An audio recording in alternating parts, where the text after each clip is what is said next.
Welcome to 10 Minute Treasure. My name's Jeff Pospisil. And the other day I was working on an Excel file for a friend. And it just so happened that there was something I do automatically when I'm working on large Excel files that he just wanted to make sure he knew what I was doing. And what I do is I freeze that first column and I freeze that first row to make it easier to navigate. And that's just what we're going to do today in this video. All right, so here might be a typical file. So a lot of times what I do is I make files that I just keep building on. And I started this one in 2009, just tracking various account balances. And now it's 20, well, I got it all the way down to 2028, but it's really through 2024. So one of the things that's a pain, as you can see, is when I scroll down, I can't tell what account is which. I can't see my headers.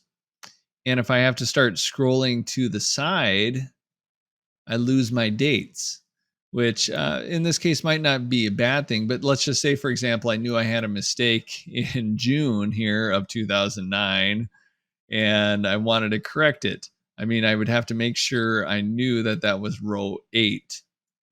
So the thing that I normally do, and this is pretty common for me, is if I want to just freeze my headings here, you go to the View tab. So that's right here.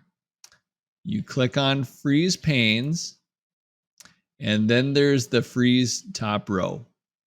So no matter where you're at, you can go ahead and click Freeze Top Row. Now you see they stay right there. I'm gonna unfreeze it.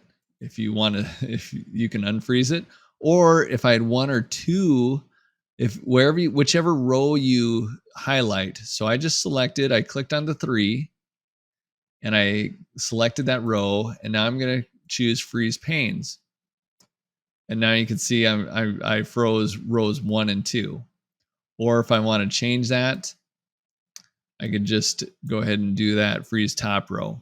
You could do the same thing for the column. Freeze first column.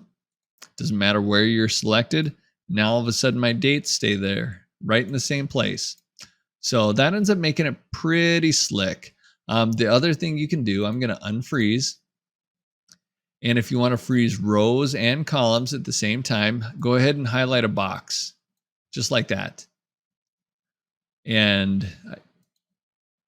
or even just one cell, I suppose, Freeze Panes.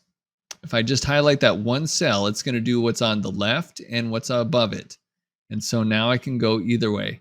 I don't know why. This is actually something I just learned. I've always highlighted just a chunk of cells knowing that it's going to do whatever on the left and the right. You can just click on one cell. The other way I want to show you is just by making a table. So right now you can see that everything's unfrozen right now. And if I want to make a table, go ahead and go to Home. And then it's right over here, Format as a Table. And I'm just going to pick one. And it's going to automatically find the range. And it says My Table has headers. So if that's not checked, make sure it's checked.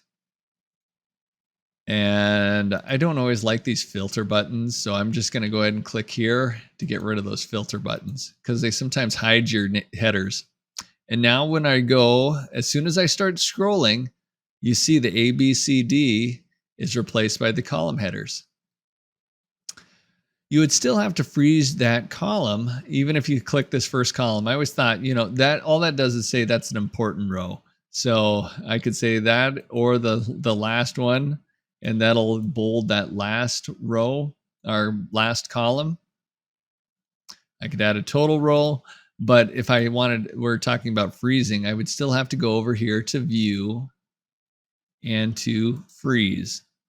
And now I am freezing the first column as well. But the table does end up freezing your header row. All right, hopefully that was helpful. Hopefully that makes maybe your life just a little bit better as you're trying to navigate those large Excel files, as you're making large Excel files. There's nothing better than a really nice, well-kept spreadsheet in my point of view. All right, until next time, God bless you.